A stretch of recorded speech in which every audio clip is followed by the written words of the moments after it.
button. Hello, everyone. It's your host. Hello, everyone, and welcome to Stormfront. I'm your host, Fenrir, and I am joined by my players, aka Ragnchild, Clocksworth, and Radarkstar. How y'all doing? Good. Doing well. Hello. We are not on the. I Hello. We can I, act- I am good. we can actually hear Rattle this time. Huzzah! And then they muted themselves again. They are shy. That's okay. You all are not on the proper map. Let me just drag you to some map. Sure. Ramlock's Tower. How bad can this be? This works. Put yourself on the map arbitrarily up here. We'll say this big box represents the crash site of the Mandriga ship. Okay. Which, granted, you're all inside of the ship, technically, but, like, I don't have an interior of the ship map yet. Which, yeah, we're never going to get a good one for that. So, yeah. The music is a little loud. Let me turn that down.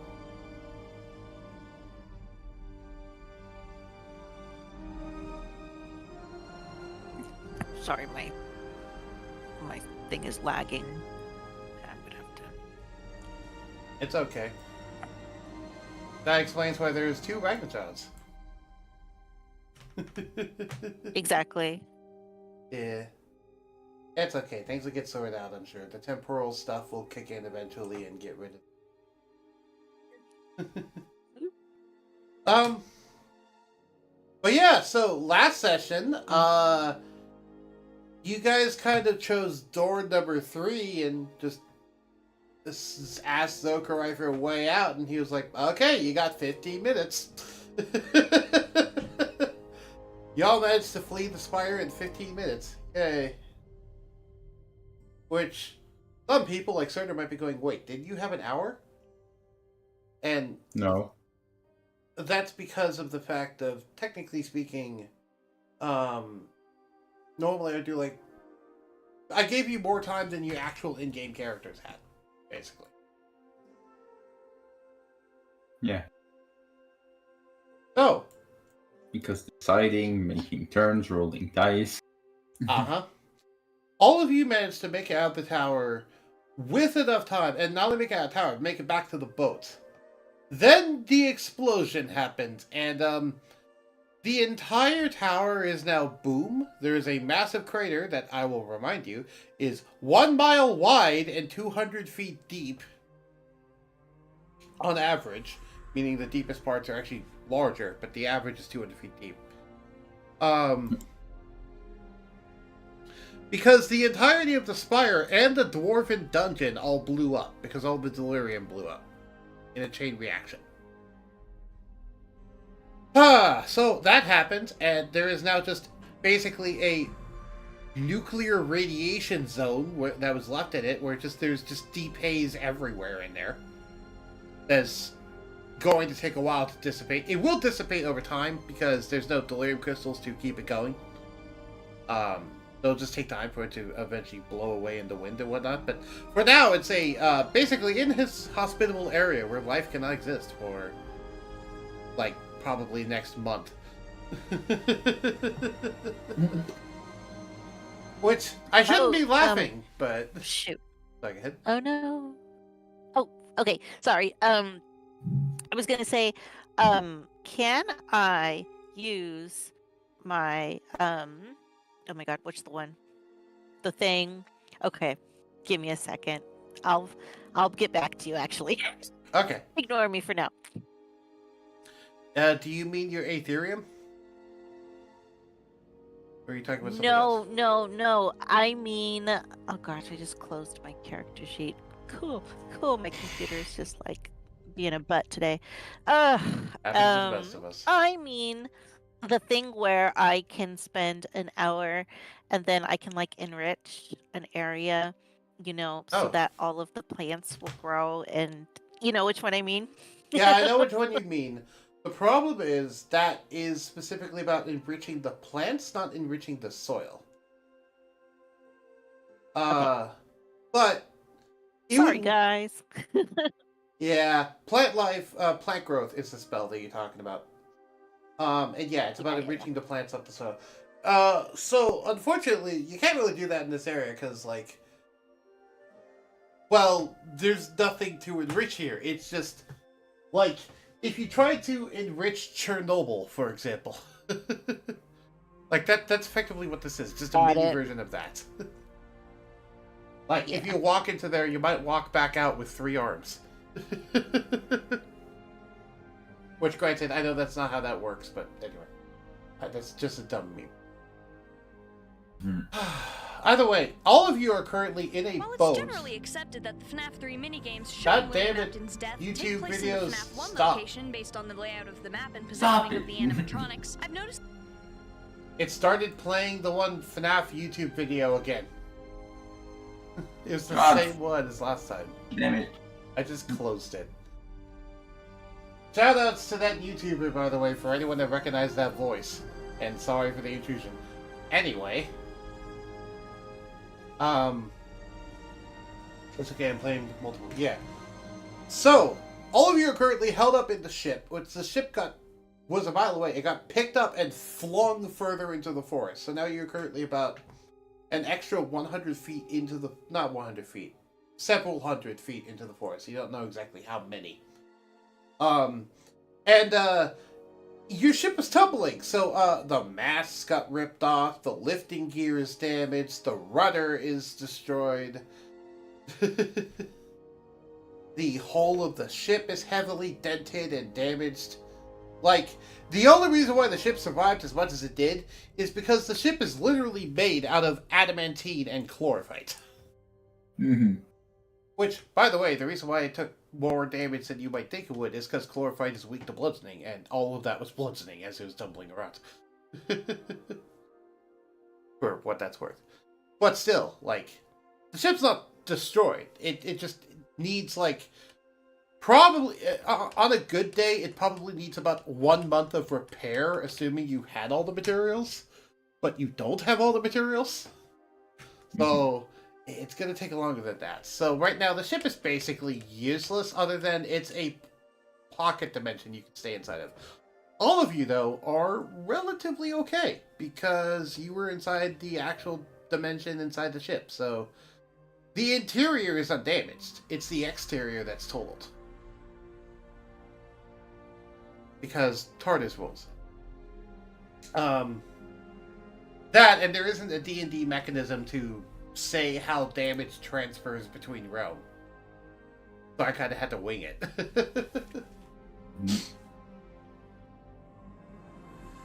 So everyone went to the exterior, what was left of the exterior of the ship, to see what happens because of Sylvestra's recommendation, except for Clocksworth, who Clocksworth is currently unconscious, talking to, well, we'll just say a buddy. And just leave it at that. He's currently trapped in his own mind for like the next hour. So Dragonchild, what does... Royal Darkstar asks, so Dragonchild, what does Dragon Place look like? A.k.a. the Dragon Continent. I'm not sure why Dragonchild would know, but Rattle is asking that. Oh, what, sorry, what do I know about the Dragon Con? Royal Darkstar asked you a question in Roll 20, Dragon chat. Place? What does Dragon Place look like? What Dragon Place?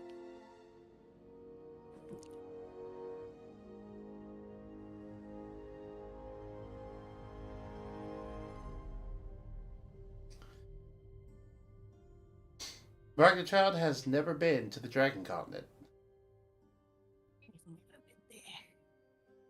I've lived my whole life in the forest here in the continent. Oh, you lived a lot of your life in the village, being a shepherd for sheep. But then after that, you lived in the forest. Yes. You lived in the forest after you're ousted as a warlock.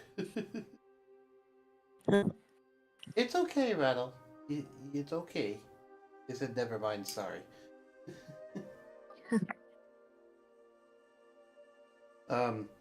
A green tendril comes out of a wall rattle and gives you a head pat.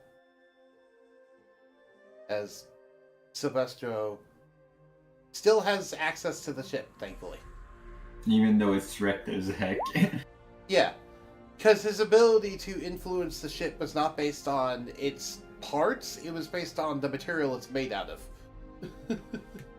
Since another part of the ship, by the way, and part of the reason why it survived so well, is because it also has Silvestro's dragon scales on it, covering every part of the ship.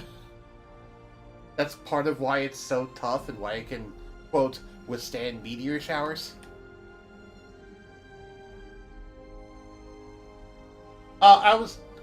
I said that a green vine came out of one of the walls and gave you a head pat. That was basically Silvestro comforting you.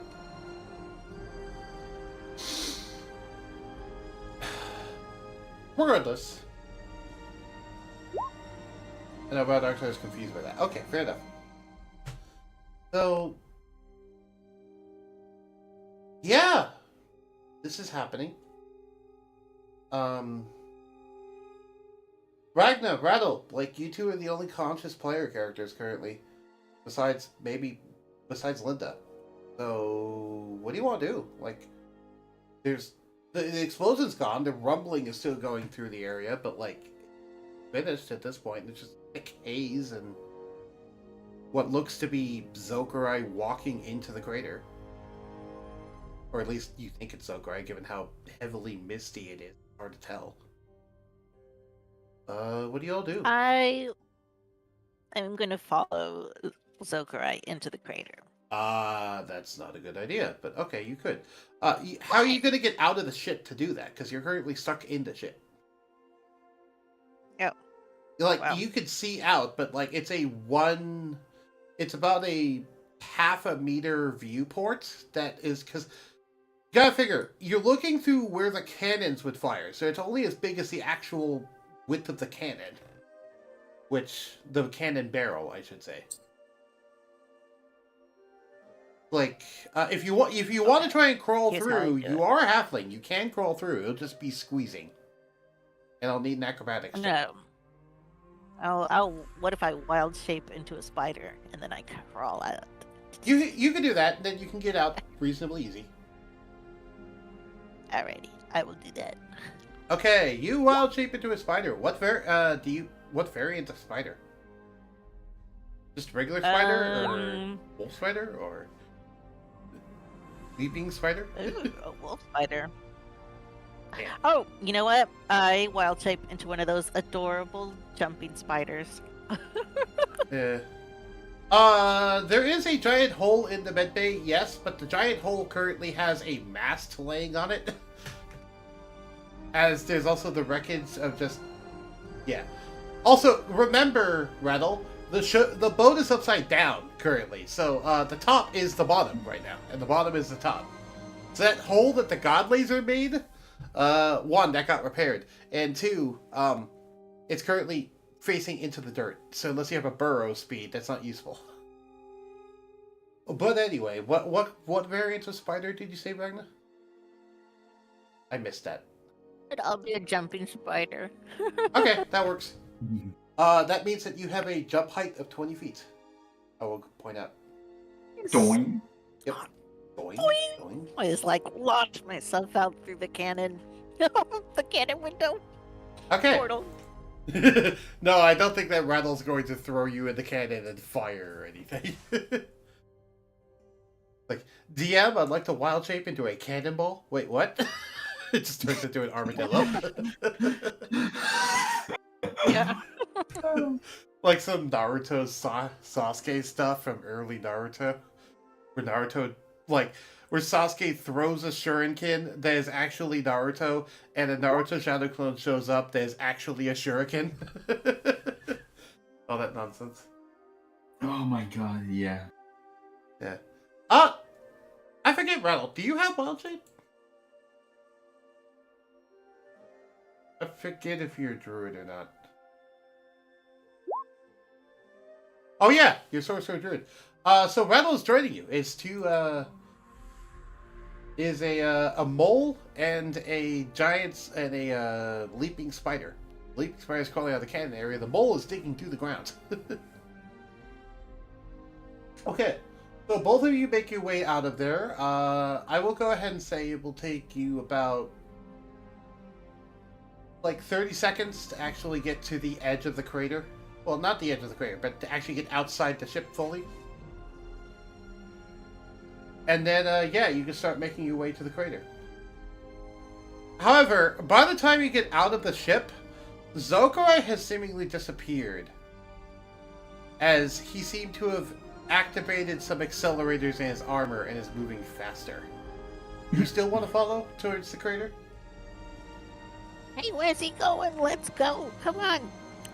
Get the light out, Rattle. We gotta catch him. Alright.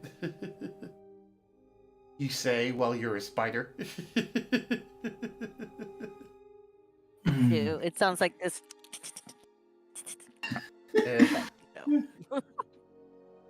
Do you have telepathy at all, Dragonchild? I don't know if you do. I think you might. No. Okay. No, I don't think so. No. I think Rattle does, if I remember correctly. And I think they have an ability that lets you talk to them, if I remember correctly. Rattle can correct me on that. I would wild shape back to normal once on the surface. Okay, so, yeah, they reverted their wild shape back to normal, so you're just riding on the back of the dragon at this point. I like to imagine... Spider riding on the dragon. Yeah, I like to imagine the spider just, like, crawls on top of Rattle's head, and it's just, like, tapping him to get him to go faster.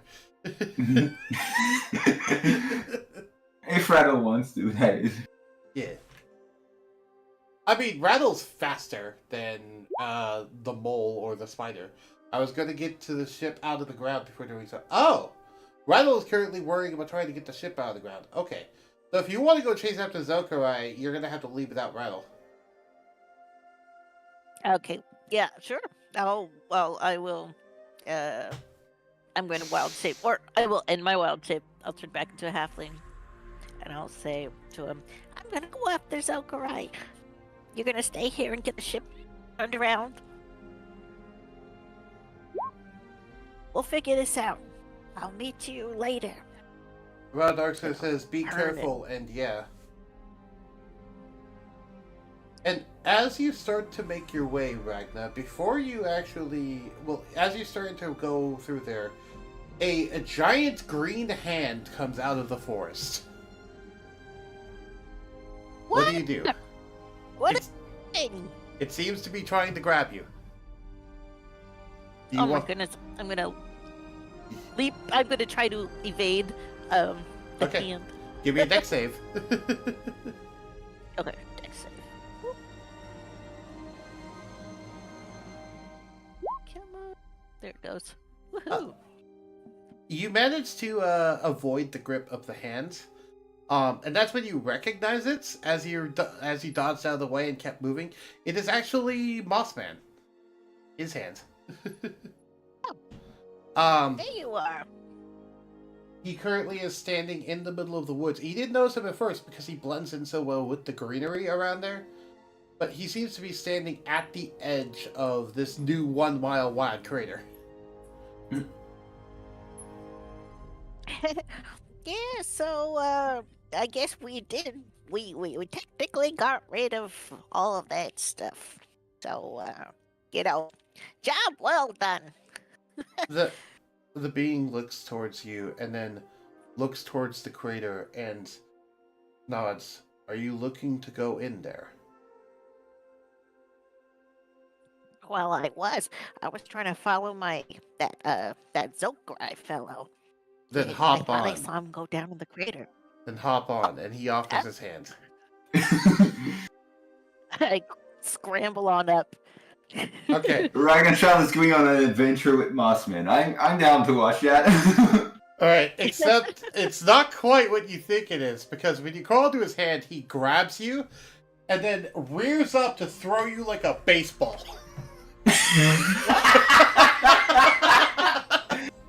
So he's now gripping you tight, about to choke you. Do you try to resist? I say, stop!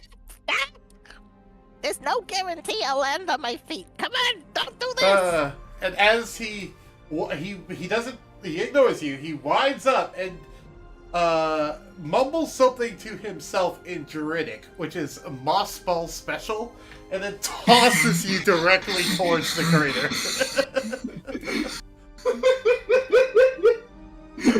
Moss Spell special. So, you're being yeeted about, let's say, 600 feet in one turn?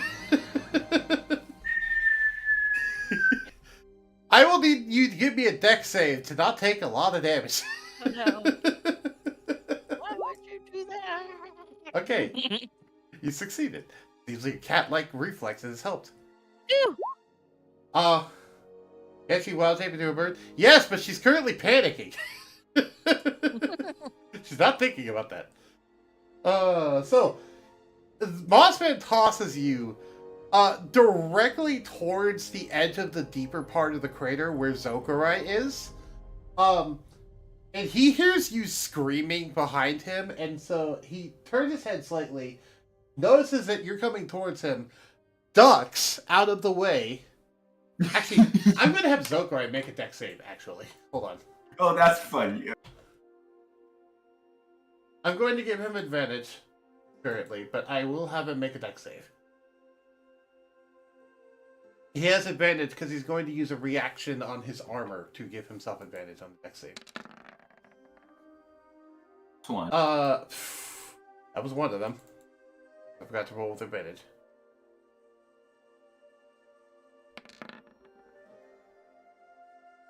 Okay. So, are you going... question, Magnet. Do you want to try and hit Zokarye? I shout, catch me, Zokarye! If you can give me an acrobatics roll that beats a 29, you can do it. Oh boy. Let's see. You rolled a 29 for his dex save. No. 10. I'll give you advantage. Roll me another one. Oh, sure. Here we go. No. Nope, not this time. So 1d20 plus 3. I know. But if she rolled a nat 20, I would have thrown her a bone. Anyway. So, you yell, catch me, Zokarye, and then he looks at you, says, no, and ducks out of the way, and you fly past him.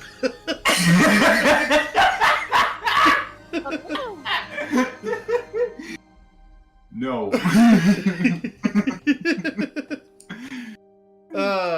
However, there is someone who does come to your rescue, Ragnchild, because Zokarye's bag of holding opens up, and out flies a large clockwork wyvern as Dread wild-shaped into a clockwork dragon to catch Ragnchild.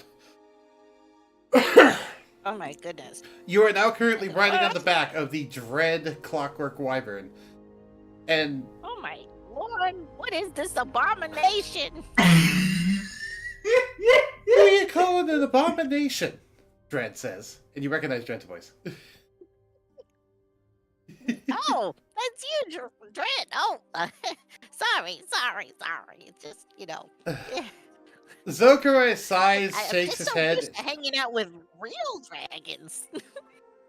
Like, oh, just because I'm made of steel means that I'm not a real dragon now. I see how it is. Yes, we have Sassy Dread today. Sorry. Yeah, I didn't remember Sassy Dread was a thing. Blame Zokarye. He's influenced him.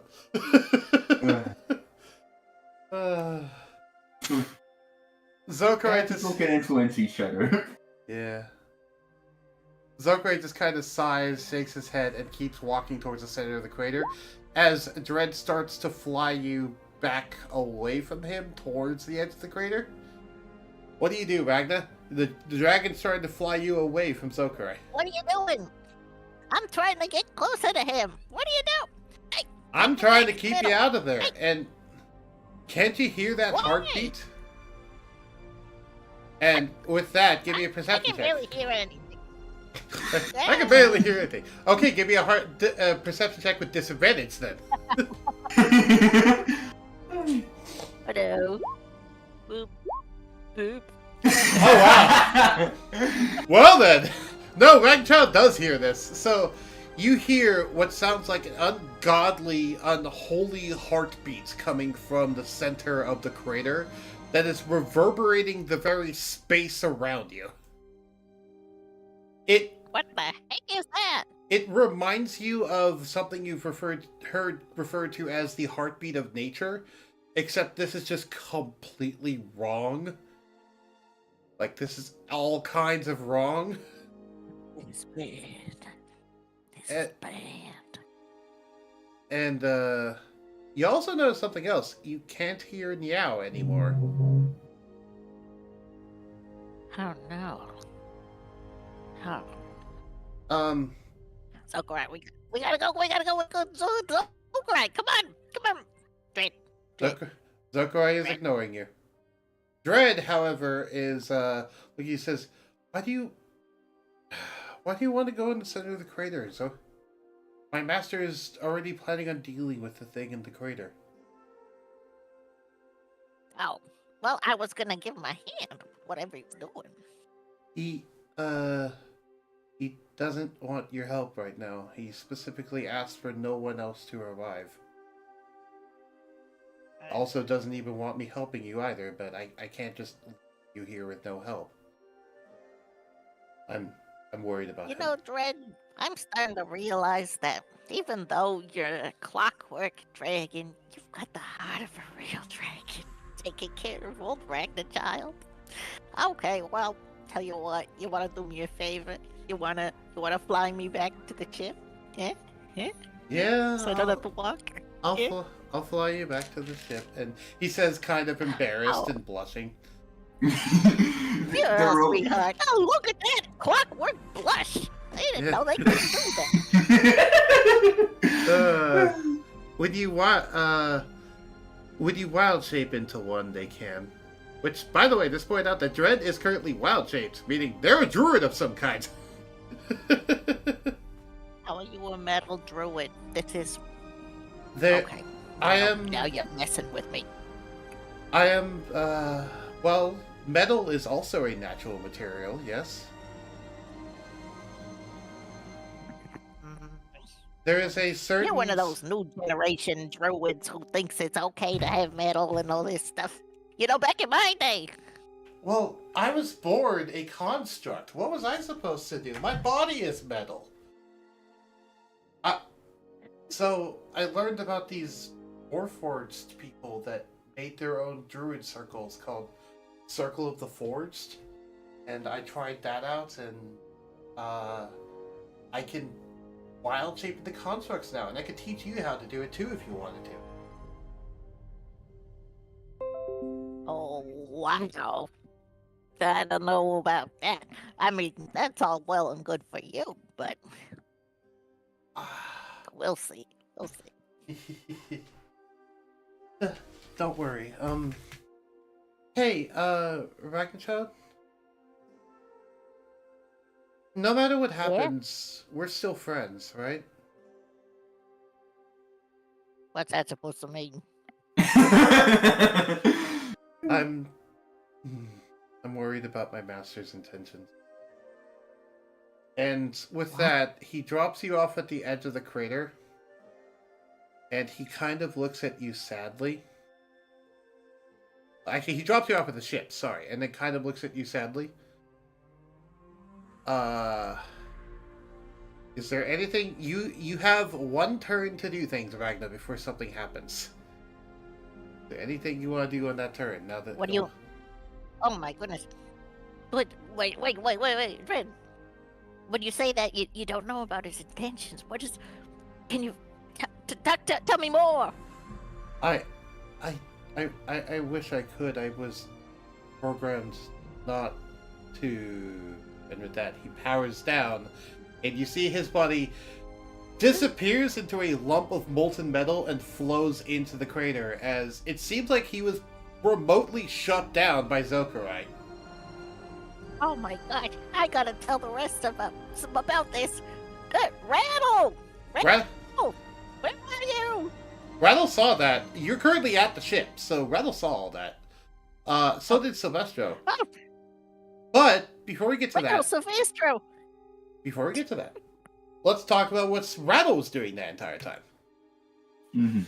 So, Rattle, you've been trying to dig out the ship. Currently, the ship is embedded in about 50 feet of dirt, as it literally got basically fired like a bullet into the ground.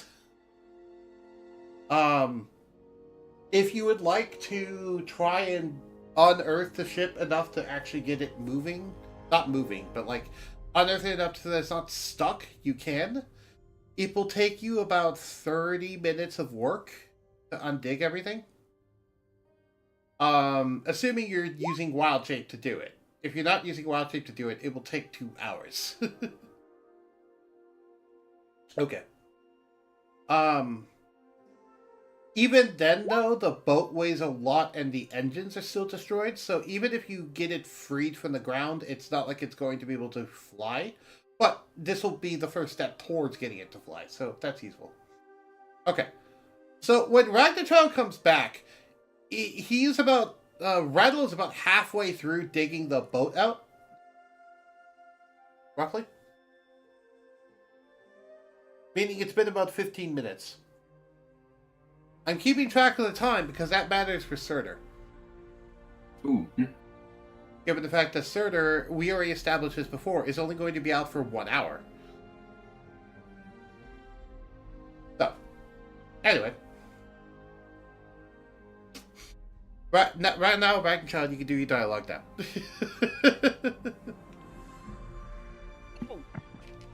Rattle! Silvestro! We gotta go back there!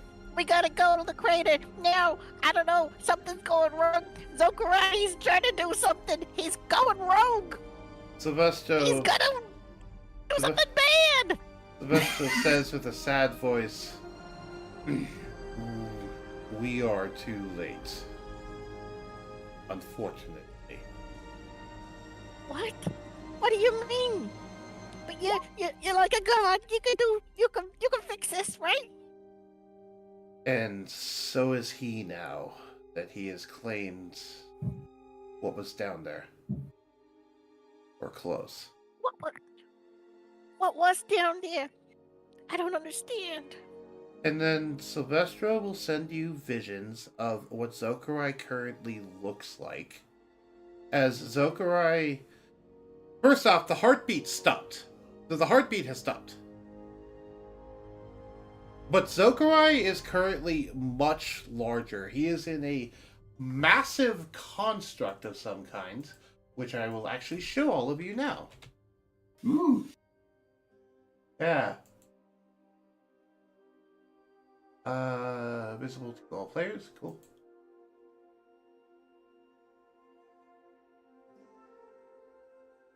Show to all players. No, nothing. He is in this construct, which Silvestro says was at the bottom of the Dwarven dungeon. As Zokarye has seemingly...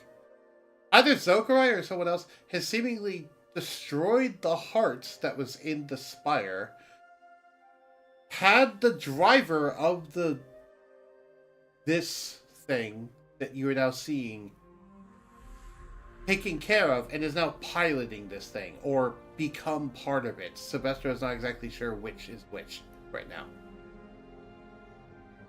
And is now stomping his way out of the crater. Since delirium prevents teleportation. He can't just slip. That's why he was even walking there instead of teleporting, right? Yeah, because delirium prevents teleportation. In and out, so he can't do that. Silvestro explains to Ragnchild, Zokarye seems to have lost what little of his moral compass is left, and is now going full force into his plan to kill gods. As thanks to you all, he has now claimed the god engine that was at the bottom of the dungeon, and is now using it for himself. Silvestro says with a very heavy, sad heart. As you can tell, Silvestro is very sad by this. Like, you haven't ever heard him this sad since... Actually... since Jaden first went missing. But stay away from him in case he has dark aether in him. I don't think he's coming back to the ship. No, Zokarye is not coming back to the ship. He is walking away. Also, yes, the construct does reek of dark aether. It's absolutely soaked in the stuff. I mean, it was presumably stuck somewhere in the spire or the underground dungeon, so... Right. Yeah. And Silvestro directly stated it was the treasure at the bottom of the Dwarven dungeon. So so that was the boss that we would have faced if we went the other way. Okay. Yeah. In this and Silvestro says something else to Ragnar, which, by the way, Ragnar, your mic is muted. We haven't heard you. Ooh. Oh, gotcha. Thank you. Silvestro says something else. My It says, kids are here. he has already slain one god, thanks to your help. As Niao, the demigod of resurrection, dead. Well, okay. Wait a minute. When he came into the dungeon and told us everything, was he tricking us to kill Meow? We should have stayed. We should have stayed. We should have done it room by room. Oh, It seems that this was a mistake. you may be correct, Ragnar. Only one person can save that man now, and they are not with us. Perhaps Cathanglis is the only person who could save them now, if anyone. From what I know, Zokarye has prevented me from entering his mind for a long time now, but for what little I know based off his actions that I have observed, it seems his current goals are to dismantle the mercantile faction, kill Lionfang, and kill me. Kill you? But why? Because of something I did to him earlier on in your adventure, before you even came along. A psychic scare I put in his mind thanks to Jaden. Thing that awoke aberrant sorcerer in him in the first place, I will remind him. I'm the reason he's a sorcerer at all, but no, he's not thankful. Of course he's not. He evidently hates me on principle. No, actually, he does not hate me, for what I can tell. He just... I don't even know. I don't pretend to understand that man. He's dangerous, though. I think your friend has become... Well, I don't think he'll be too friendly the next time you see him. I see. Ragnar child, Well,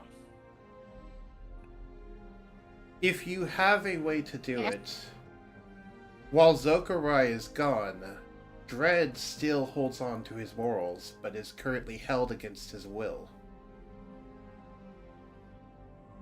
So, perhaps you can try and rescue...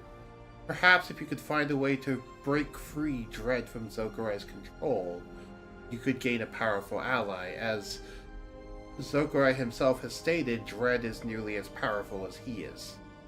Now, that was before this god engine, but who knows?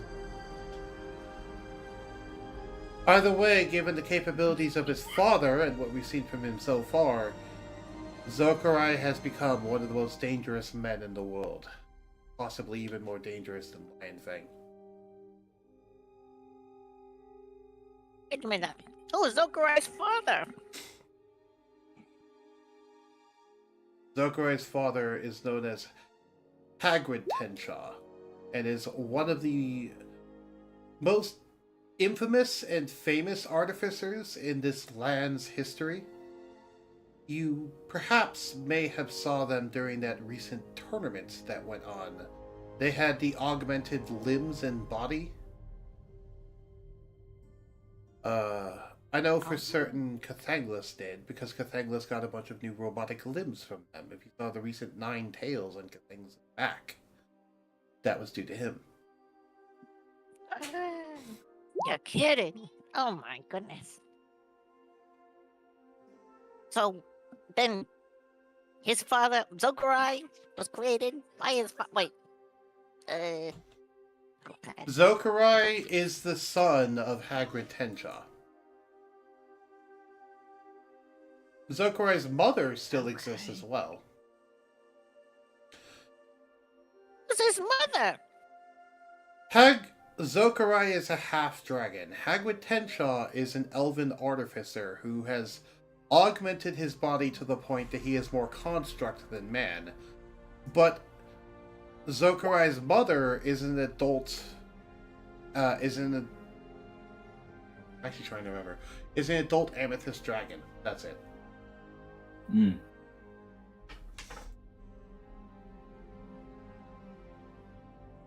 For all we know, she's still alive in the Dragon Continent.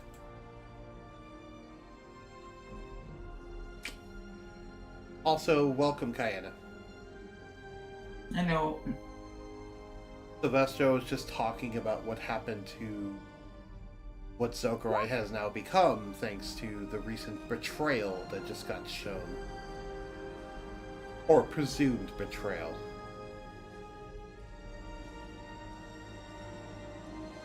Silvestro does look to Rattle and look to Ragna and say, well, looks. He makes his head appear on the wall as he's explaining all this.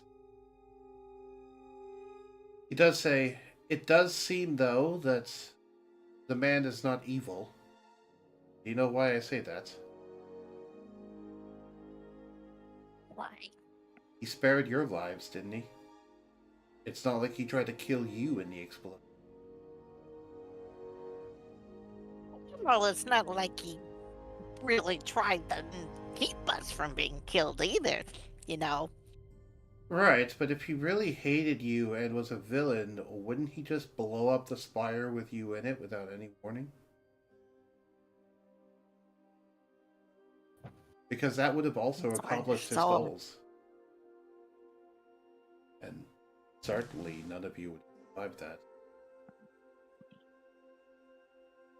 So maybe he does have a little bit of a moral compass left after all, if he wouldn't kill his friends. Perhaps. This is why I say maybe Cathanglis can still get through them. But I don't know. I only say that because, well, that boy Cathanglis can work miracles. So perhaps he can work another one here. Or perhaps, like with Lion Fang, that Foxworth fellow can befriend this one too. I still find it weird that it happened as a player. Yeah. I don't know what he would do with my dragon blood. To be fair, he would likely use it in a construct to try and recreate you as a construct. Not with your mind, but with your capabilities. After all, we know the man has developed dragon constructs before. Just look at what Dread could turn into.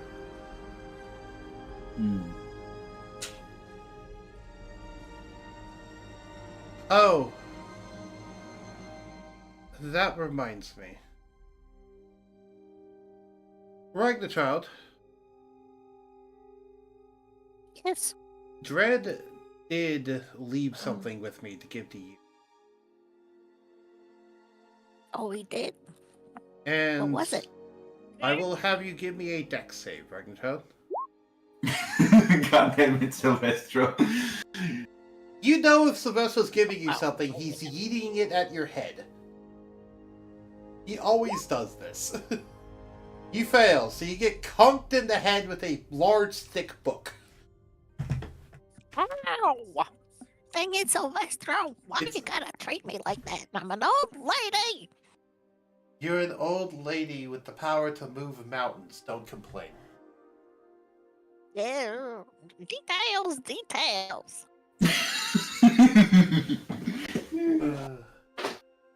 You will take 1d4 bludgeoning, which is actually 2d4 because you're vulnerable to bludgeoning. 6. You took 6 bludgeoning damage.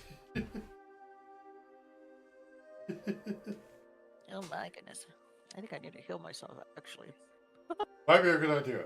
Might be a good idea. I mean, normally I'm the one coming to heal people, but I can't right now. Yeah. You're still unconscious. Either way. This, however, is a book with, in the front, what appears to be a large cog and the head of a robotic creature, surrounded by tree leaves and vines and other iconography of metal plants of various kinds. This one, unfortunately, I don't have an actual icon to show on screen, but I am able to describe it, so I do have a description. This... Give me an Arcana check to identify this. As she healing words herself.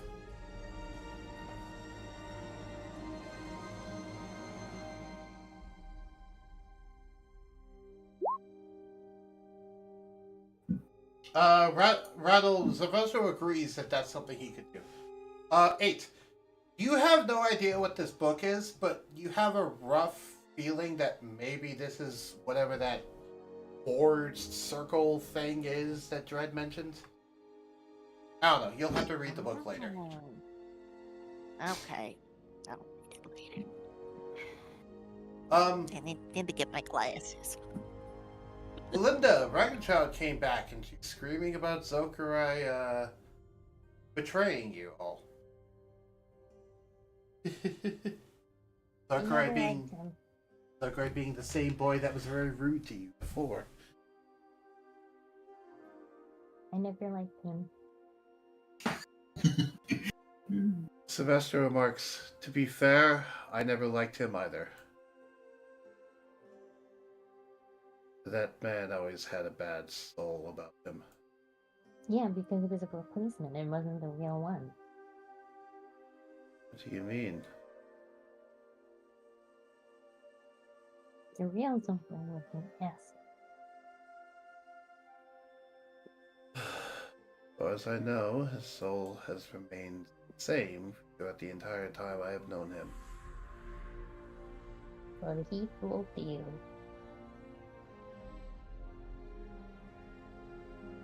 So unless there is trickery going on here beyond even my scope to... Which is possible. Spellcasting one. If you go to the spells section on your character sheet, which is the 3rd page, at the top there should be spell save DC and spell attack modifier. Oh, okay. Spell attack bonus. Okay, there it is. Your spellcasting okay. modifier is also whatever your casting stat is. So for you, that's wisdom for druid. Mm-hmm. So it'd be your wisdom modifier. Yeah.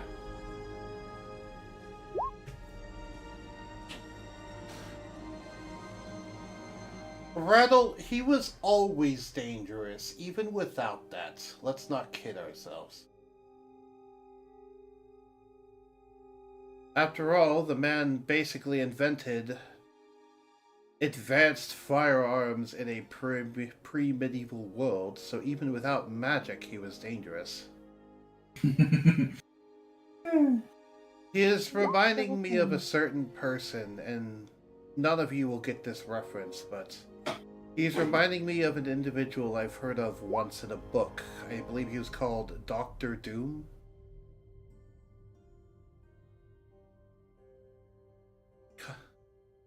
I know this world does not have comic books, but one of the ones I am in does. And he's reminding me of that person.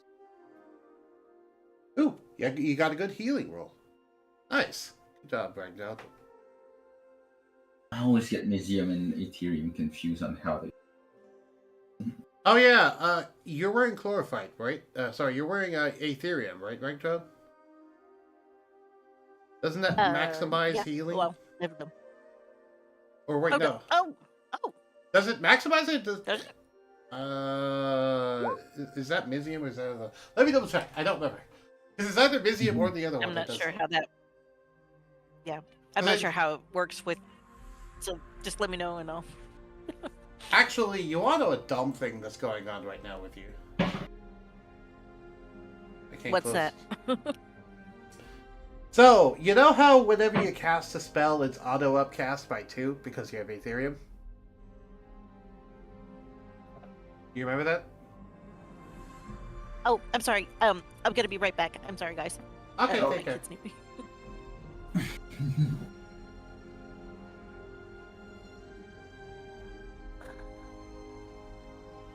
While I am looking this up, yes, welcome, Linda.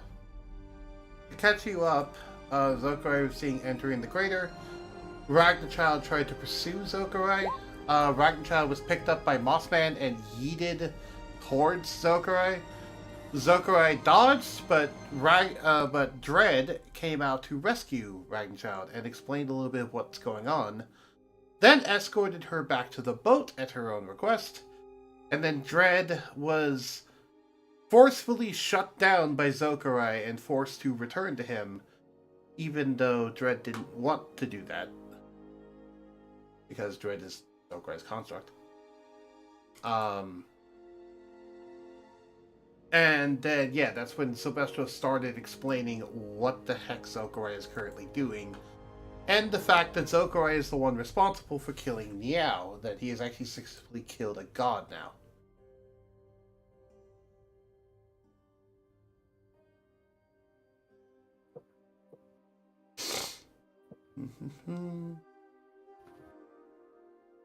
Yeah.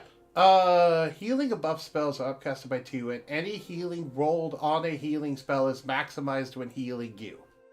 There we go. So, welcome back, Ragnchild. So, yeah, fun fact. So, you know healing word? How it's 1d4 plus your spellcasting modifier? It's actually a lot more than that for you specifically, because you know how when you cast spells with Aetherium, it's auto upcasted by 2? Uh-huh. There is, but you're also casting it on yourself. And there's a little ability for Aetherium armor that does this, and I'd like you to read this out, Ragnchild. In addition to this, buff spells or healing spells cast on you automatically count as upcasted by 2 levels, and any healing rolled on a healing spell is maximized when healing you. That means that it got upcasted by 2, then upcasted by 2 again, and then maximized. So this is basically a level 5 healing word with maximized healing. With a level 1 spell slot. Yeah, with a level 1 spell then... slot. Oh my gosh. Then it would be 5. So then how do I... Oh boy. It would be 5d4? 5d4, but you just take 4 each time. So it's 5 times 4 plus your casting modifier. So 20 plus your casting modifier. 20, 30. Yeah, basically you can expend the first level spell slot to heal yourself for 30. As a bonus action. As a bonus action. Oh my lord. Who needs Wow. fighters with I'll second... just hit with difference then. I done, so 30 minus 19 is 11. I'll add 11 more on there then. There's a reason why I've said before Aetherium is broken. And there's also a reason why it's 20,000 gold pieces per pound. Oh my lordy. Fighters in Shambo looking at their second win. Right. To be fair though, if you're a fighter that wore Aetherium armor, that would maximize your second wins. Yeah. So, Not. yeah. By the way, this also applies to temp HP effects, because that's also stated before. So, like, if you have something like False Life, it's maximized. We're gonna need to free the ship before we get into the Dragon Planet. Yes. Yes, you will. So, We gotta stop Zokarye. Forget the Dragon Continent. We gotta find the Thangless. We gotta find Lion Fang. We gotta get you, Clocksworth, to become friends with. We gotta find Lion Fang. My season 1 brain is cracking there. Sebastian points out, you and what army? Because you don't have the capability to stop what he is right now. Okay. If you Maybe go we do to need him one right dragon now like and that. try and stop him, you would die. That is not a threat, Okay. that is a warning. That's what Sylvester says. Well, what if we raise an army on the Dragon Continent? Eh? Uh, Eh? that is a possibility, if you could, especially if you could find Brishstocks again. But Rich stocks? What? I don't. Huh? oh, I Who's that? forgot. You're from the other What's that? timeline. You don't know about Brishstocks. I have Normally, no idea what that word means. it is the name of a powerful dragon from the last World War that is still alive today.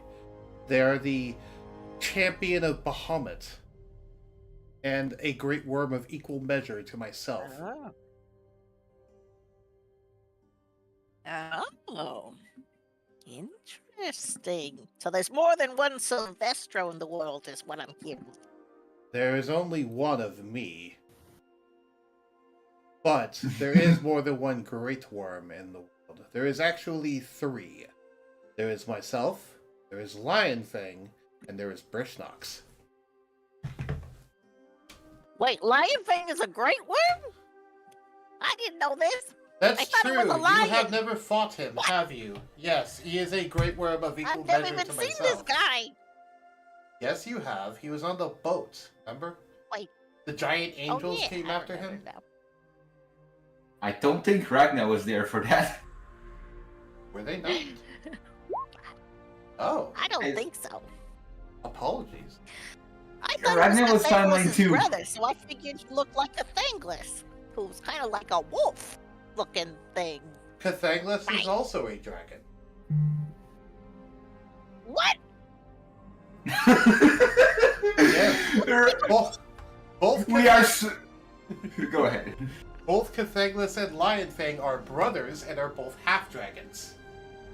We are witnessing Rabbit Child's Dragons. worldview exploding. Would you like to know who else is a half-dragon?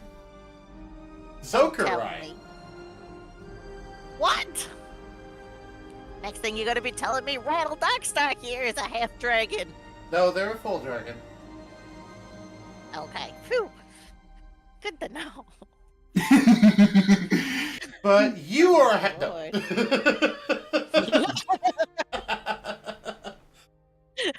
Am I a half dragon too?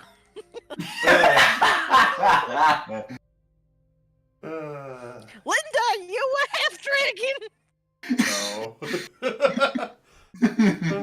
I love that. Like at this point, I love to imagine like the old grandmother starting to freak out. Are you a half dragon? Are you a half dragon? Are you a half dragon? Are you a half dragon?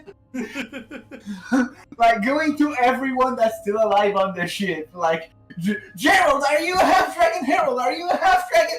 Brandon, Kai, are you a half dragon? Oh my god. Is Shadow a half dragon? Shadow's left. Is the dragon. Wait, Uh, what? He left when? I thought Okay. he was still on the ship. Well, Shadow, in the ensuing chaos, has hopped off the ship and is currently walking away from the ship. Do you want to question him on it? Also, what were you trying to say, Guyana? As Linda? I heard you trying to say something. I'm a half bunny. Where bunny? I'm the same as big brother, but I am only half. Grizzle, she means. She knows Sure. what Big Brother means. Shadow, you're half dragon. Shadow stops for a second, looks at you, and says, I am now, I wasn't always. That man you knew, Lion Fang, turned me into a half dragon. He what?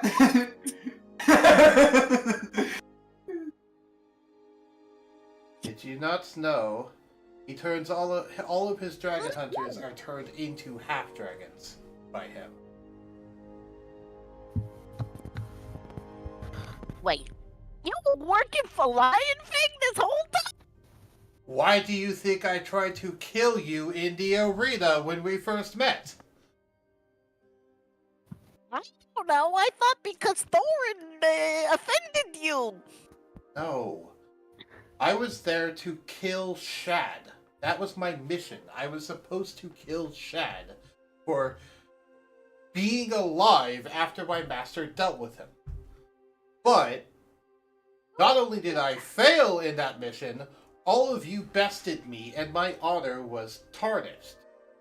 So I had nothing else left to do other than to serve the one that beat me, aka Shad. He's not here right now, though, is he? I guess not. I guess not. I know he for sure was a half dragon, though. Yes. That I did know. I am going to leave to go look for Shad. I will only return if he does. Okay, bye. Be seeing you around, Shadow. Good luck. You too, Ragnar Child. And with that, he stops, looks back at you and says, you know what? Hold on. And he reaches into his bag and pulls out a small bag of holding and tosses it to Ragnar Child and says, you all have treated me right. Here's a small parting gift as a thanks for not killing me. Linda throws a cupcake at him. Oh. Thank you. I will have Shadow make Let's a open dex this up, save. Linda. I'll have Shadow make a dex save to see if he can catch the cupcake in his mouth. No, that's not the point. She's not throwing it at his mouth. Well, right, but he's moving to do it. Anyway. I mean to roll. Anyway, But never mind. Don't worry about it. okay. Yeah, would you like to look in the bag of holding? Yes. Okay. For reference, by the way, everyone, we are about 35 minutes. 35 minutes have gone on in-game. Roughly. So, if you look into the bag of holding, you'll see a large amount of various items, each with a small tag on them attached with a name. And it appears to be a bunch of Shadow's old equipment that he is now giving to you all. So, would you It's like all me? Shadow's hand-me-downs. Well, they're not exactly hand-me-downs, because they are the equipment that Lion Fang and his artificers gave him, in addition to the stuff he got while in your stead, like the treasure that he got while working for you all. Would you like me to list off everything that is here? Yes. Actually, I can either list it off, or I can send you a screenshot of all of it. Either way. Alright. I'll list it off. So there is a disguise kit. There is thieves' tools. There's a poisoner's kit. There is his mastercrafted draconic warbow, that giant bow. which is actually Mastercrafted Performance, Ultra Warbow, Dragon Bow, and Dragon Slayer enchantment. There we go, that's the entire thing. There is also his glaive, 100 potions of heroism. 100? Yeah. 93 potions of superior healing. 8 potions of climbing, 10 potions of water breathing, 5 doses of purple worm poison, 92 arrows for the bow, which are Mastercrafted Performance Walloping arrows, and then 98 instances of Alchemist Fire. That's a lot. There's a lot of things in here. Oh, wow. Also, Shadow was holding out on us, guys. well, and he also leaves another small note explaining what all of this is. Are you going to read it in character? Oh, sure. I will send it to you in DMs. All right.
By the way, I will point out a small detail. He was walking away without armor. All he had was this bag of holding. He did not have any other possessions on him. He seemingly just gave you everything he owned. Oh, wait. Okay. I missed the part. I had to go AFK for a bit, so I missed the part where he revealed that he's giving away his armor.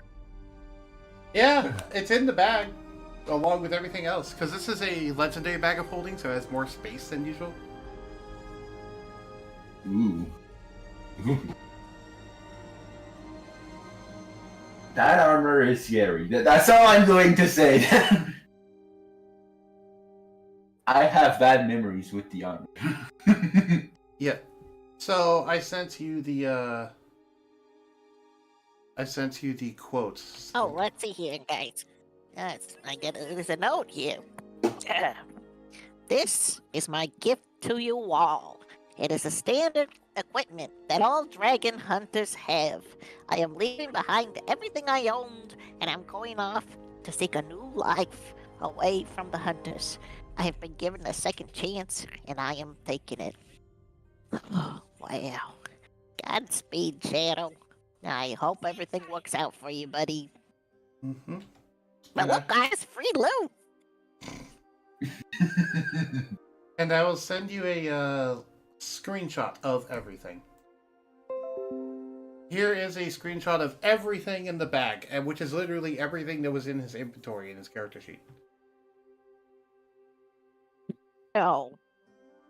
If you would like explanations on what anything in here does, let me know. And I'll also post this in D&D general chat so other people can see.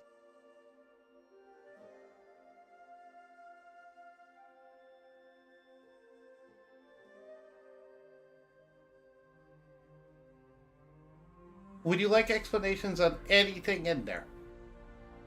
Anyone can ask that question. Oh, yeah. What does this brass horn of Valhalla do? You remember when all of those Viking people were summoned in the first round that you fought him? In the gladiator arena. Like when Group 2 fought him, how they fought all these Nordic people first before fighting him. Remember that? Oh, that was this thing's.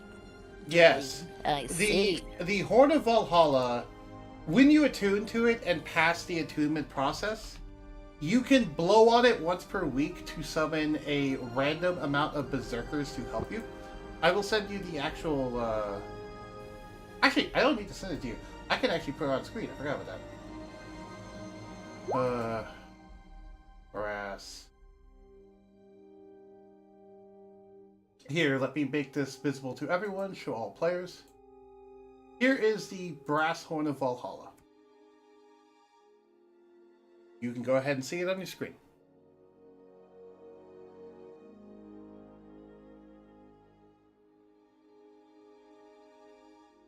While you were reading that, I will point out, his implication wasn't that... He implied that all dragon hunters have this gear. Like, all of them.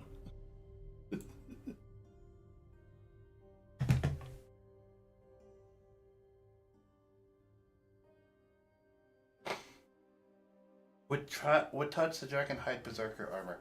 It does not. It seems to have a primal ferocity contained within the actual hide of the armor itself, but it does not otherwise react to. Just feel a deep, pulsing fury from within there. All of them? Yes, that clip. That's what I was thinking of when I was saying that. Yeah, as soon as that's why I kind of had a side because I immediately thought of it and I'm like, ah, fuck it, let's go and put it. Yeah.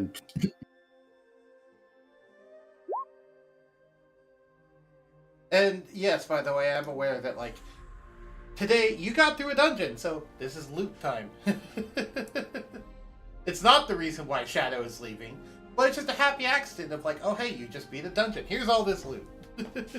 Oh hey, we're getting rid of a character, possibly permanently. We just beat a dungeon. I need loot. Here we go. Right. Well, the reason why we're getting rid of Shadow is because Shad asked me to. Because Shadow is loyal to Shad, not to the group. And since Shad isn't here, Shadow's going to leave. And I thought, well, Shadow doesn't want to. It can't go back to being a dragon hunter anymore. So the only reason why he was holding on to his old gear is to protect Shad. But with Shad gone and him having no direction to go, why wouldn't he just try to restart his life at this point? He's been given a second chance to have a normal life. He's going to take it.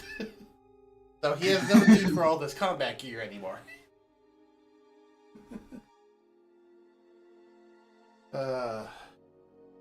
Yes, Rattle, would you like to see, Rattle, what the Berserker armor can actually do in terms of capabilities?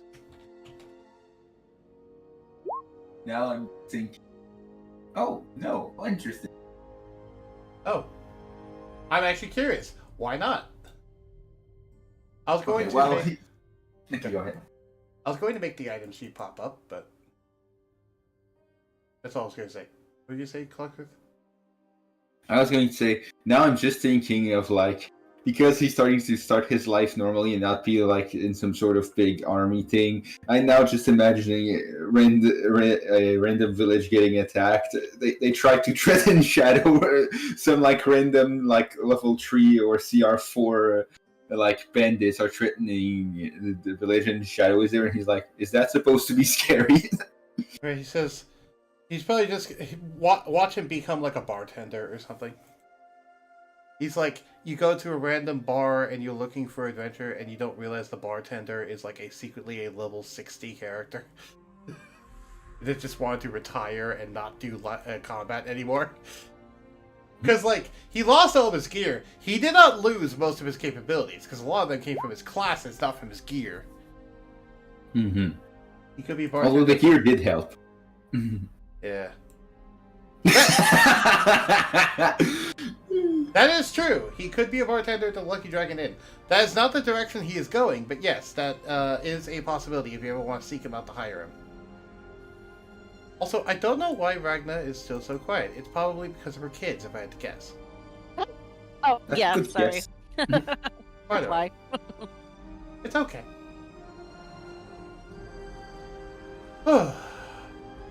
So I made the Berserker armor appear on screen for all of you. Is there any other questions about the loot that was given as to what it does or specifics on it or whatnot? Like, as a character or as a player, is there any questions? Like on the technical side or the lore side or whatever? Ooh. How are we dividing this up, guys? Is this like communal? What are we? How are we handling this? Are y'all just throwing it in a pile? Do we just throw all this in Sylvester's lair and say that's our horde anyway? Like, oh, also, I'd like to keep some of the potions on hand, maybe. I don't know. yeah. Potions, probably, yeah. Also, when you're talking about dividing this loot, you just remember, oh yeah, Zokarye had a shop, didn't he? I wonder what... He had a shop in the ship. Oh. Hey, yeah, let's go inside. We should go inside his room. Let's raid the shop! More about his plans. Let's go. Alright. Come on. By the way, actually, I have a question, Clocksworth. Are you comfortable with coming back this session or next session? I have absolutely not prepared for it due to spending way too much time with someone I hadn't talked to a lot in a while. Fair enough. So you want to wait till next session? Sure, yeah, it'll give me better time to prepare the chaos that goes with it. Fair enough, fair enough. These items can't really fit me. Okay, to be fair, if the item is attunement, it will adjust to your size. So if the item is attunement, it will automatically adjust to your size. Because that's, if you don't know, Child, that is a rule in my D&D campaigns that attunement items act like Saiyan armor from Dragon Ball in terms of they will stretch and warp to fit your size. Oh, I didn't know that. Okay, cool. Yeah. Good to know. That's my explanation for why, like, a dragon can use a special attunement plate that a person had. Is because, like, yeah, the dragon can use armor of invulnerability because it's in their horde and because it will adjust to the dragon's size. That way they can actually use the items in their horde instead of just hoarding them for no point. Yeah. I see. Yeah. Vice versa is also true, though. If there's armor that was built for a dragon and it's attunement, you can wear it as a person if you attune to it. Is shadow armor attunable? I don't... Oh, you mean the Berserker armor? I put the thing on screen. You should have been able to see it.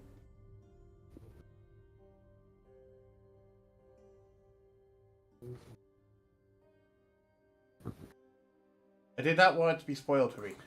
Fair enough. Yes, it is attunement. The Berserker armor is in fact attunement.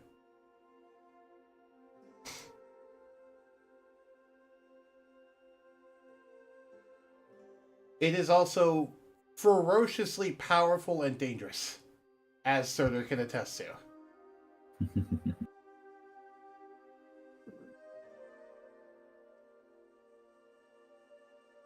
I mean, if anyone remembers the tournament and the fight that Surtur had against the Dragon Hunter, you saw some of the things he was capable of doing, and a good part of that was due to his armor as much as his own skills.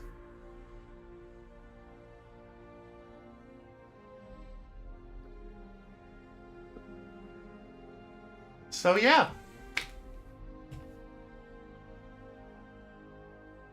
Oh yeah, you're going to go investigate the shop. That's what it was. Is that correct, Ragnchode? Yeah, I believe so. Okay. So, when you enter the shop, first off, most of the stuff that was in here is cleared out. It seems Zokarye cleared most of his inventory before he left. But it's not empty in here. Okay, we'll address that question in a second, Rattle, because she is currently busy looking at Zokarye's shop. There is a carpet in the shop.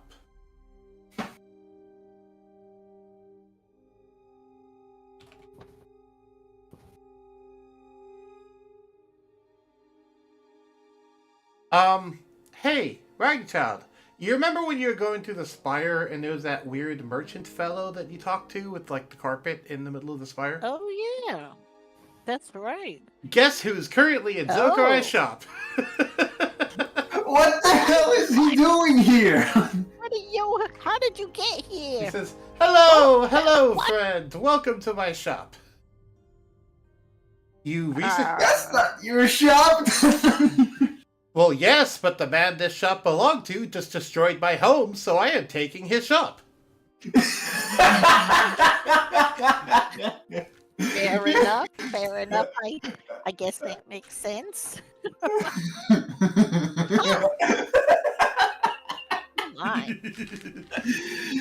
I can't even be mad at this logic. I have really nowhere to go, so I might as well stick around with you folks. At least you all seem to be kind, and besides, you buy my equipment for good prices, yes? I sell you rare things, you buy them.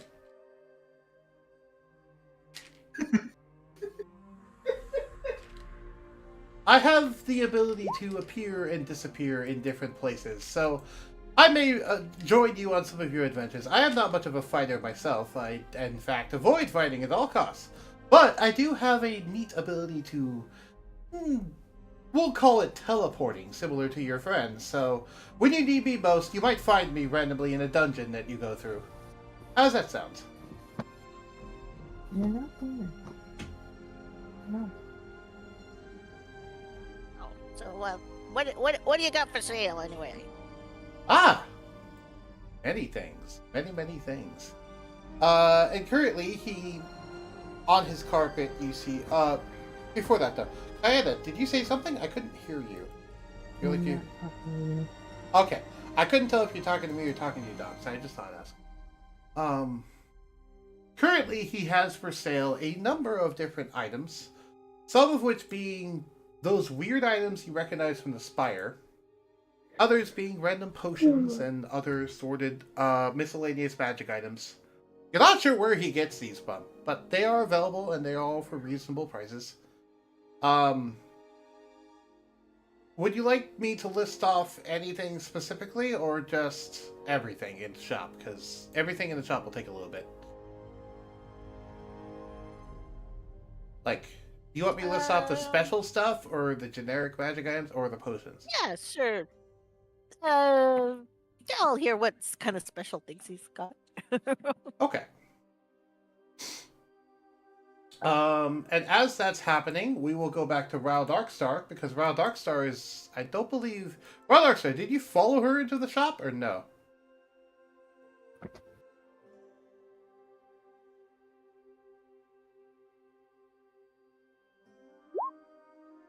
Since she has the bag? Yes. Okay, fair enough. So you followed her into the shop, and you're seeing all this.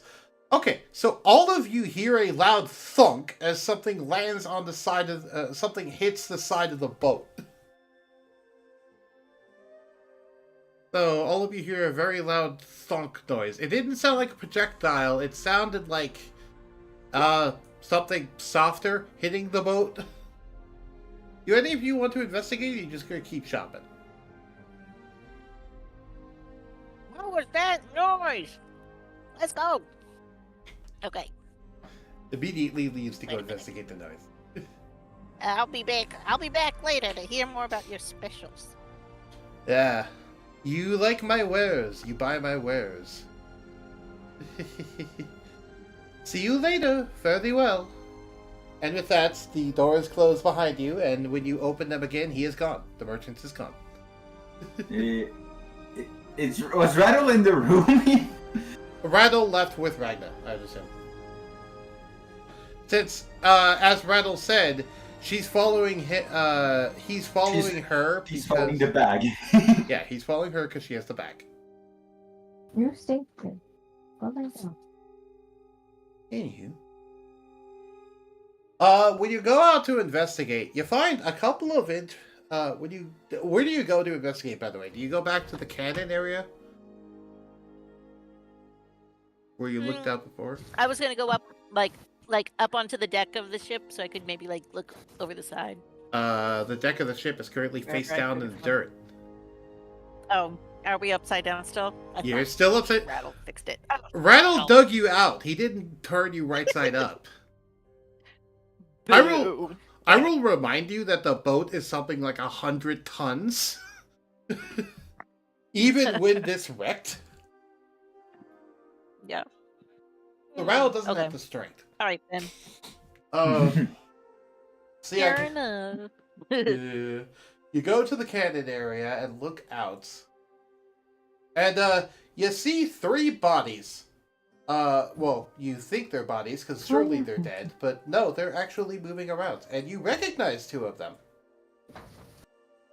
It seems whoever the weird people that you met before, aka the people in the spire, they seem to be alive, because you see Ironclad, the purple lady, and this green woman wearing a skull, all having hit the side of your boat. And are currently on the ground, just kind of healing their wounds. They somehow all survived the spire. What do you want to do? Hey, I know you. You all made it. Congratulations. Ironclad. Cool. Ironclad looks up at you with his typical orange mask, his face unable to be read. But the Watcher, without even looking up at you, just gently jumps and lands directly in the cannon area through the small opening, without even opening her eyes. And she is standing directly in front of you, Ragna. She leaped gracefully inside of the boat. Hello. Very impressive. And Rattle is using healing spirit on them. Okay. A healing ghost appears, and the green lady is the first one to go through it. Ironclad, though, does not, because he does not trust it. But the green lady, who we will know later as, I believe, being called the Hidden? Yeah, the Hidden. Does partake of the healing spirit. The Watcher looks to Ragnchild and gives her a small smile, which you can feel has a serene smile. And now that you actually you have true sight, right, Ragnchild? And there isn't any delirium. Yes. Yeah, there isn't any delirium around, so you can get a clearer view of these people, because you've always been seeing them with like delirium around. It's kind of hard to see them. Right. The Watcher for you has a very, I won't say angelic appearance, because it's not angelic, but it's very divine. As in, she looks to be a divine being of some kind contained within a human body. And she has a very serene grace about her. Ironclad, meanwhile, is soaked in demonic energy, as usual, as he has looks to be not a demon contained in a human body, but like he seems to have been given some sort of pact or gift by a demon. And then the silence appears weird, because when you look at them, they just appear to be misty with like a green mist around them. And the green mist only shows up with true sight. It doesn't show up normally. The silent just is weird to you.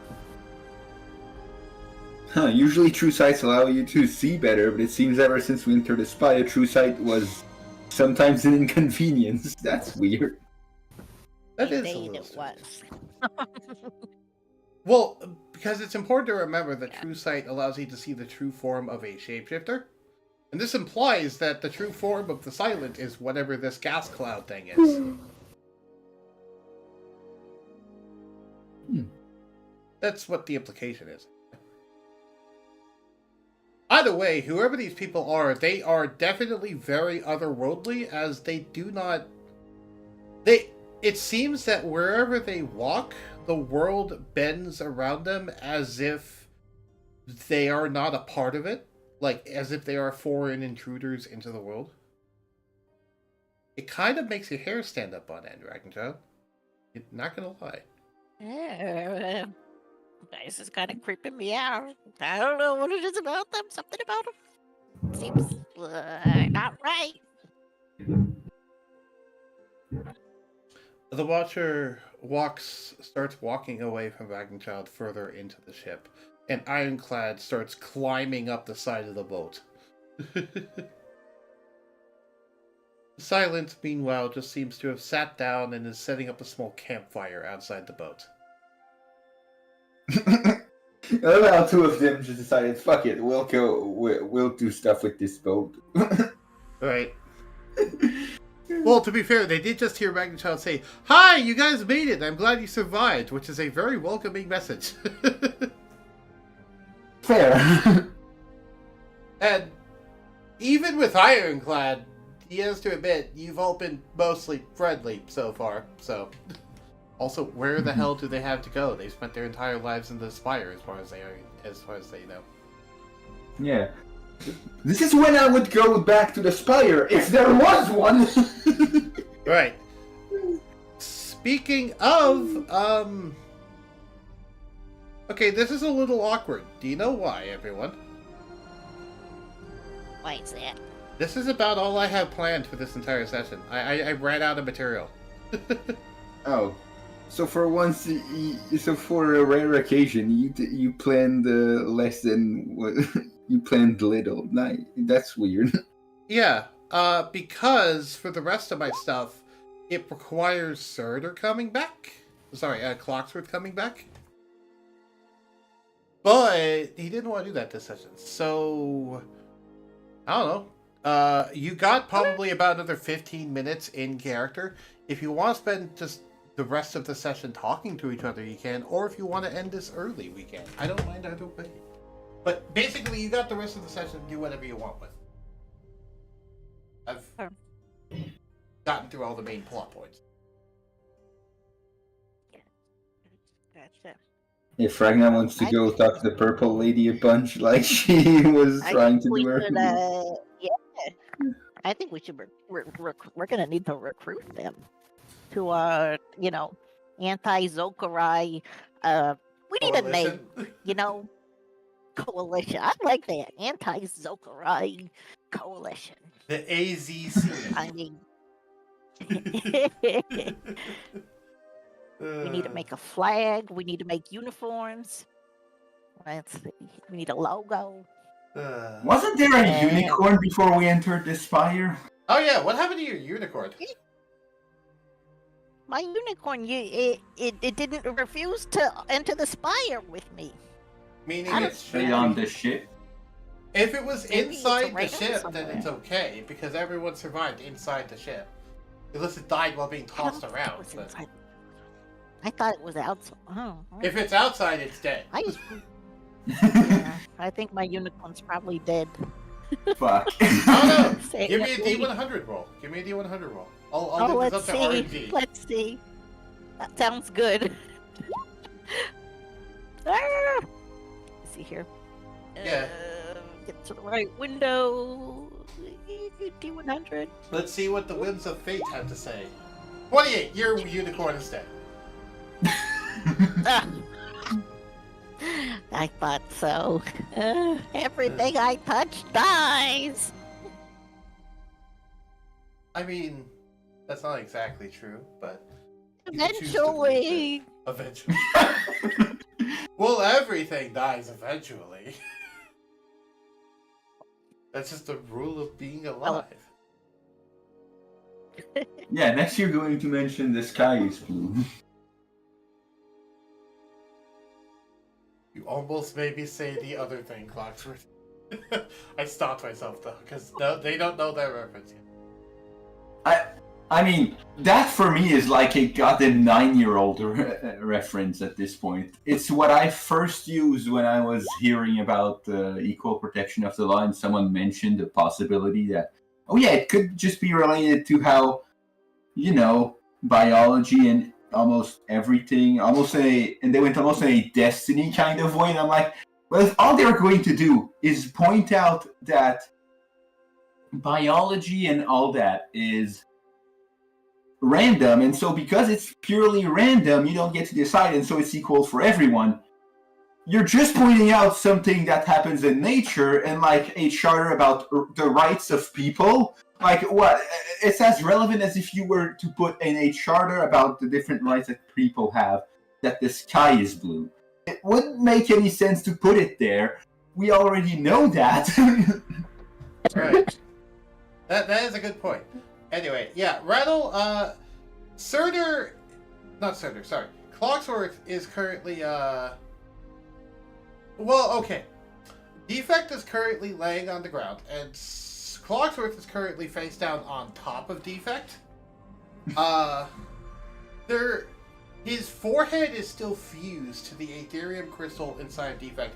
It actually seems that the Aetherium crystal that was in Defect's forehead has actually inserted itself into Clocksworth's forehead and is now binding their foreheads together.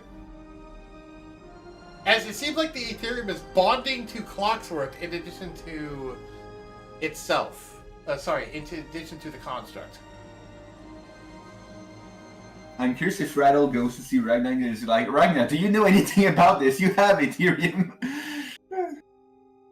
I don't know anything about forehead bonding with... What is this?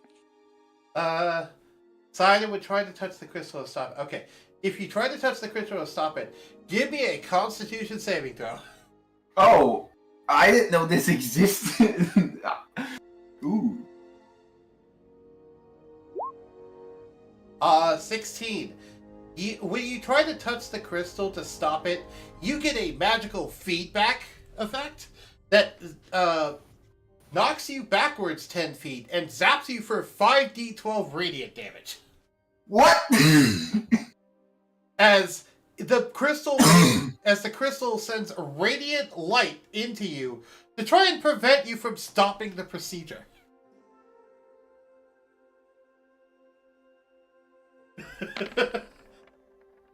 Yeah, the Aetherium crystal did not like that. So you just took 27 radiant damage. I'd say just, Clocksworth, just relax. Also, the entire room filled with blue light when that happens. Right. Continue, Ragnar. Just, it'll soon be over. DM. Yeah. Ragnarchild, follow me to the... No! Ragnarchild is currently talking to the Watcher and stuff. This is two separate scenes going on. Huh. Never mind. Player is reacting. Ragnarchild has no way to know that this is all happening. I can see through the walls with my true sight. No, just kidding, I can't.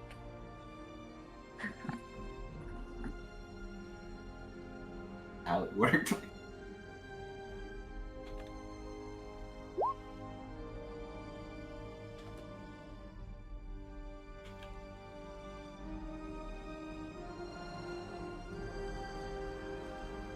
We'll try to check on what it's trying to do. Okay, give me an Arcana check.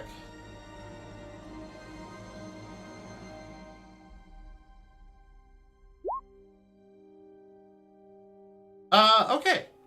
So, you have a pretty good idea what's going on here.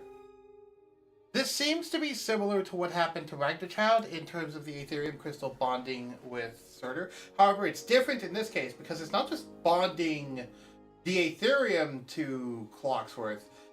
It's also seemingly enacting the soul bonding ritual that a few people in the party have gone through onto Clocksworth. As in, like, it's forcing him to soul bond with the construct. Is what it seems to be happening. From your best guess based off how much you know about the Arcana.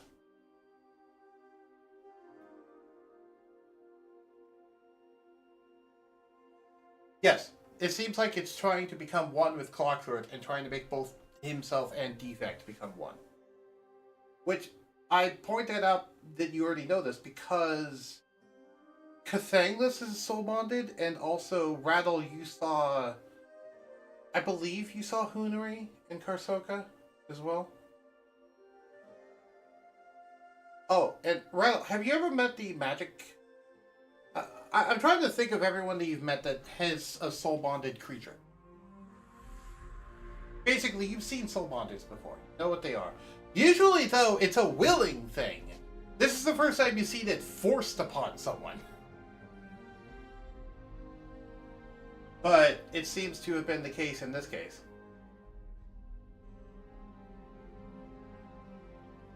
Either way, that's what's currently going on here. And basically, you were trying to stop a soul bonding ritual, and it just yelled no. Didn't yell it, but it shot radiant energy as a big fat no.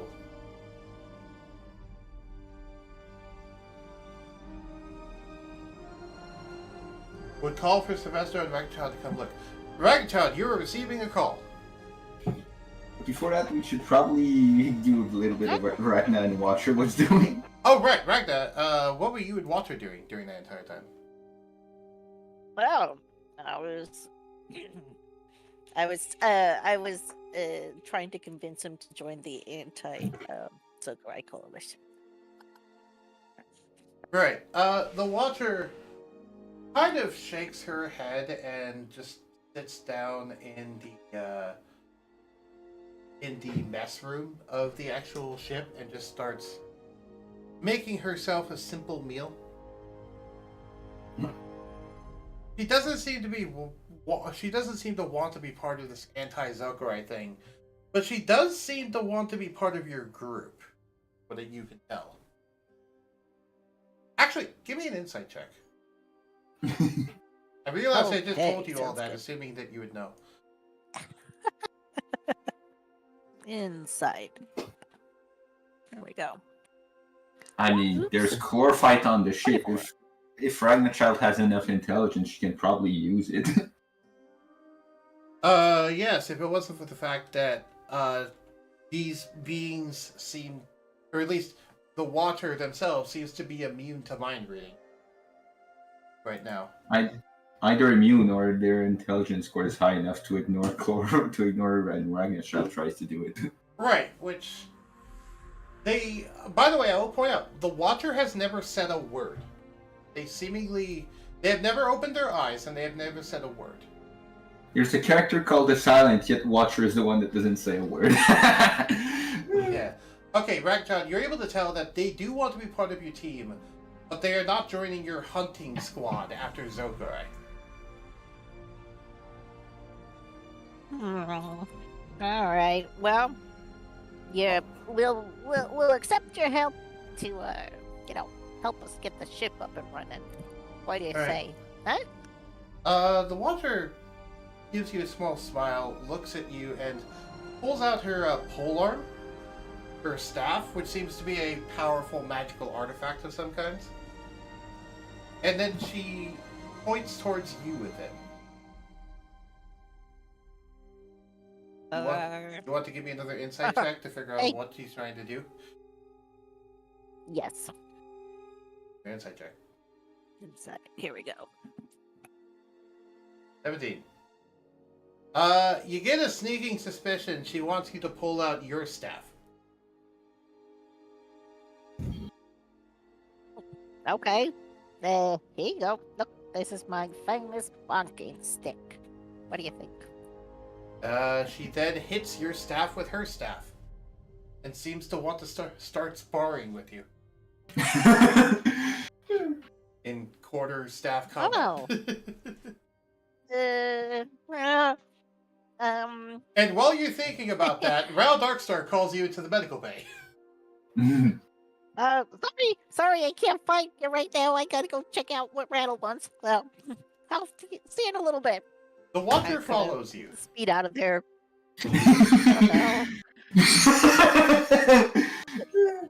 Ironclad, meanwhile, as you all walk by, walks into the mess room and grumbles something about, I hope the food in this place isn't shit.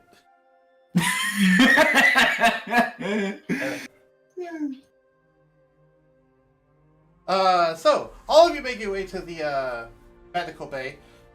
Silvestro just manifests his head in one of the walls, and that's how he is in the medical bay. He's not going to bother to get up. He's lazy. He's lazy. He'll just use the weird hide things to just see and hear. Yep.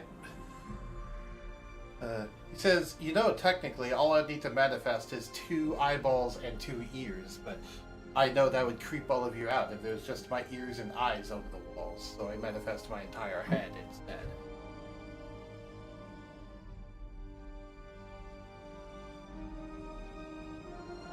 He was saying that in character to you all.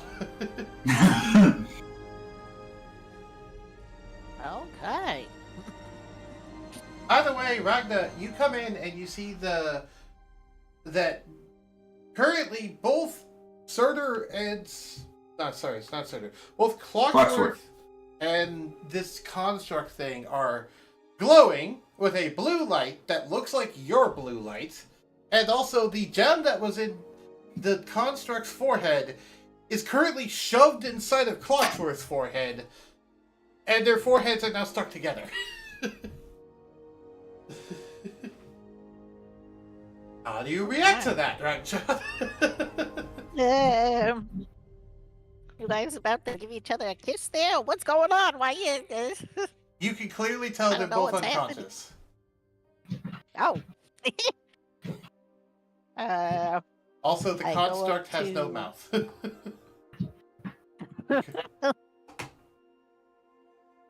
Okay.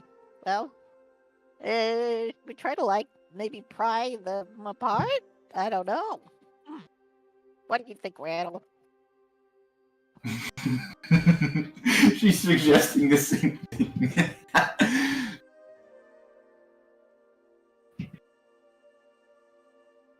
Oh, I guess you tried, huh? It didn't go too well. Maybe we should just leave them. I'm sure it'll work out. Maybe it takes time. It's a process, whatever's happening here.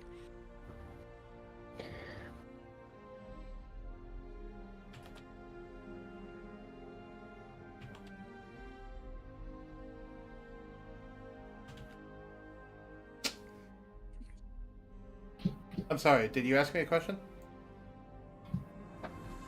Oh, forced soul bonding. I Yeah. don't really know too much about that. But, To be fair, Rattle, it's not like it shocked you. It blasted you with raw aether. It was as if Spyro used his aether blast from your homeworld, but directly on you. That's what it felt like when you got hit by that thing. It was light aether, not dark aether. Pew. Pew, pew, pew. So, yeah, it wasn't like a shock, because it wasn't electricity, it was just more like you got burned. Like a searing, scorching light. Either way, sorry for interrupting. I want to clarify. Anyway. I don't remember if you're... I don't know. Like I was saying, I don't really know how this soul bonding stuff happens. So, I mean, it did happen to me, I guess, when I was a little girl. But I don't know. This is Give me an Arcana check. You might actually be capable of knowing, given the fact of you're a druid and you know a good amount about how the natural world works. Soul bonding is something that is very close to druidic studies. It's not the same, but it's a similar practice. 15? You have heard of soul bonders. yes. You've never seen it forcefully done, but you have heard of soul bonders. From what you know, from what you remember, your character has heard of them before. They are an alternative to being a druid. A soul bonder is when a person goes into the middle of the forest, finds a great beast, and then becomes friends with that beast and effectively tames them, they then go through a process of removing half of their soul and giving that half to the beast to make the beast and the person become one and soul bonded together. That's literally why it's called soul bonding, is you're basically taking half of your soul and half of their soul and exchanging them. Oh, yes. That's right. I seem to remember now. That's all you know, though. You don't know anything else about how it works, why it works, what it does. It's just... Well, yeah, I guess their two souls are going to be one. Does a construct have a soul? Maybe? I don't know. But I guess we'll find out when they're done. You robots dream of electric... Wow, that's so... I think the gem is the conduit construct soul. That's a good point. Maybe the Ethereum is the soul.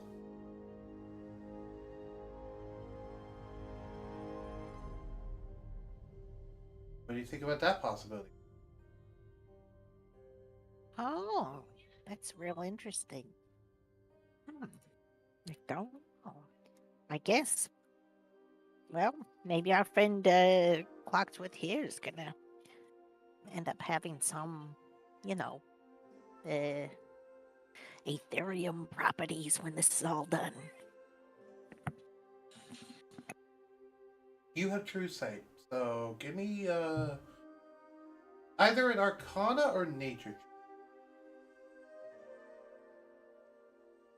Okay, Right then. let's see here. Let's go with. Let's go with nature. Okay. You do notice a small, the entire thing is glowing, obviously, with your true sight, so it's a little hard to see. It's like looking directly into the sun. But you do notice a smaller orb of lights more near where Clocksworth's heart would be. It's faint. It's hard to see. But with your true sight, you're able to see that it does look like there's Ethereum growing in him. Inside Clocksworth. Oh. I see.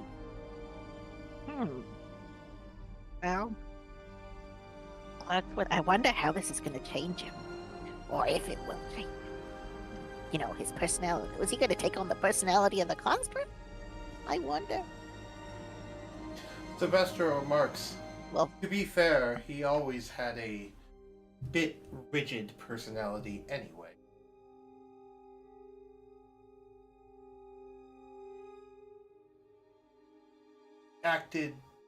He was a Clockwork Soul Sorcerer. He already had some construct properties as it was. Wouldn't be that big of a change if that did occur. The more pressing issue, though, is this is not just a construct. This is a construct from the spire, and given what we saw of the others, this being also is something not of the... So who knows what personality or capabilities the construct could have. Given what you saw from that other fellow, the red one, Ironclad, people are capable and strangely powerful in ways that is not normal for this world. I am not familiar with the source of where their power comes from.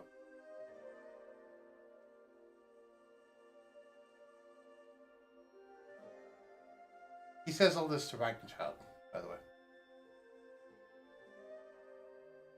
Well, if a great worm doesn't know, then how's a little old halfling woman gonna know? You make a very good point.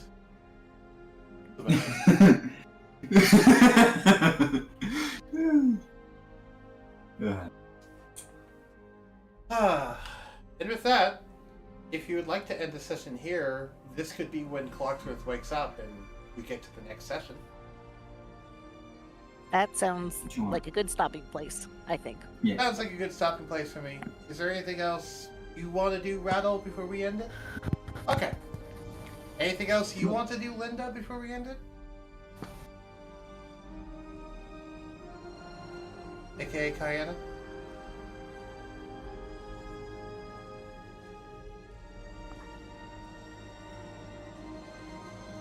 Rip quarterstaff battle. That'll happen later, I'm sure. I guess while we're waiting for Kayana to respond, I will point out, Ragnar, that the Watcher has taken an interest in you, because he sees you as a kindred spirit. Given the fact that, from what the Watcher can see, you are also someone divinely blessed, given your Aetherium stuff. So, he's likely to try and train you in the future. Oh, wow. Train me? Oh, Also, the I will close... be open to that. Yeah. By the way, in terms of classes, that would mean you would start gaining monk levels. Oh, yeah. I mean, my staffs, I mostly use them as walking sticks, But if you could teach me how to swing it real good and, Yeah. I don't know, defend myself, that certainly would be, that'd make me even more powerful. The one that Yukari gave to Rigna, only Yukari can teach her. Well, yeah, but she's teaching her how to use the normal Staff of the Woodlands that she has Okay. as a combat quarterstaff. Yeah, normal mortal techniques, not any of the fancy Yukari techniques. Because the Watcher's not that capable.